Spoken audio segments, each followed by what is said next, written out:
আসসালামু আলাইকুম রহমতুল্লাহ। আলহামদুলিল্লাহ, আজ এমন একটি জিনিস আপনাদেরকে দেখাবো আমি প্রথম কল্পনাও করতে পারি নাই। এত সুন্দর সুন্দর জিনিস এখানে থয়ে রাখছে টফেমে।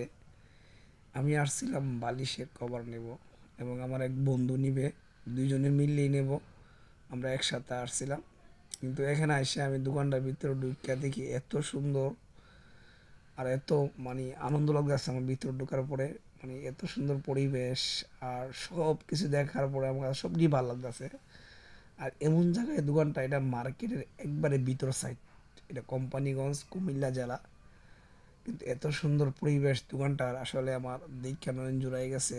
প্রত্যেকটা মাল আমাদের দোকানে থইয়া এই লোকটা আমাদের পরিচিত হয়ে গেছে চা আনতামর জন্য। আর দেখেন দোকানটা দেখে আমার কাছে এত ভালো লাগতেছে, এই জন্য একটা ভিডিও করলাম। সবচেয়ে সুন্দর জিনিস হচ্ছে ফুলটি, ফুলটি আমার কাছে ভালো লাগলো এই জন্য।